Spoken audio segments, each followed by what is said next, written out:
89 வயதிலும் உழைக்கும் சிங்கம். மும்பை ரயிலில் வைரலாகும் கமலாபேன் பாட்டியின் கதை. வீடியோவை ஸ்கிப் பண்ணாம பாருங்க. இந்த மாதிரி தகவலை தெரிந்து கொள்ள நமது சேனலை சப்ஸ்கிரைப் பண்ணிக்கோங்க. வணக்கம் மக்களே, இன்னைக்கு நம்ம பார்க்க போற வீடியோ வயசுங்கிறது வெறும் நம்பர் தான் அப்படிங்கறதை நிரூபிச்ச ஒரு வீரமான பாட்டியோட கதை. 89 வயசுல பலரும் வீட்டுல ஓய்வு எடுப்பாங்க. ஆனா இந்த பாட்டி மும்பையோட பரபரப்பான லோக்கல் ரயில்களை ஏறி பிரேஸ்லெட் வித்துட்டு வர்றாங்க. இவங்க கையேந்தி பிச்சை எடுக்க வரல, தன் சுயமரியாதையோட உழைக்க வந்திருக்காங்க. இவங்களோட பின்னணி தெரிஞ்ச நீங்க நிஜமாவே ஆச்சரியப்படுவீங்க.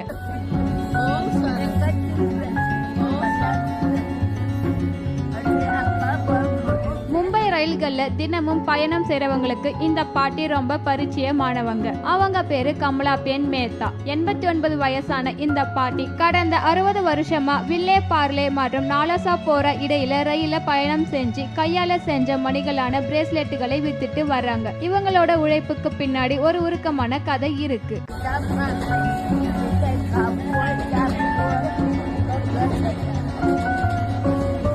கமலாபேன் பாட்டிக்கு கல்யாணம் ஆகி ஒரே மாசத்துல அவங்க கணவர் இருந்துட்டாங்க. ஆனா அந்த துயரத்துல அவங்க முடங்கி போகல. அன்னையில இருந்து உழைக்க ஆரம்பிச்சவங்க தான் இன்னைக்கு வரைக்கும் யாரையும் எதிர்பார்க்காம தன் சொந்த கால்ல நின்னுட்டு இருக்காங்க. நான் என் மகன் மருமகளோட தான் இருக்கேன், ஆனா அவங்களுக்கு பாரமா இருக்க கூடாது, அவங்களுக்கு பணம் கொடுக்கணும்னு இந்த வயசுலயும் உழைக்கிற அந்த மனசு இருக்கே, அதத்தான் நிஜமான கெத்து.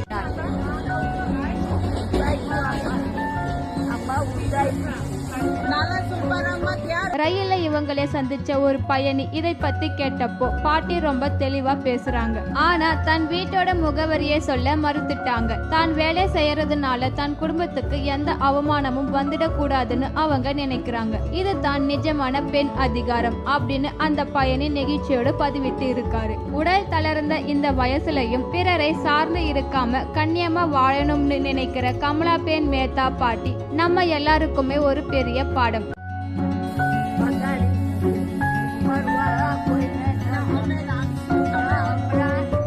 சோம்பேறித்தனம் பட்டுட்டு இருக்கிற இளைஞர்களுக்கு இவங்க ஒரு மிகப்பெரிய இன்ஸ்பிரேஷன். இந்த பாட்டியோட விடாமுயற்சிக்கு ஒரு லைக் போடுங்க. இந்த வீடியோவை பத்தி நீங்க என்ன நினைக்கிறீங்கன்னு கமெண்ட்ல சொல்லுங்க. இதே மாதிரி சுவாரஸ்யமான தகவல்களுக்கு நமது சேனலை சப்ஸ்கிரைப் பண்ணிக்கோங்க. அடுத்த ஒரு வீடியோவில் சந்திப்போம். நன்றி.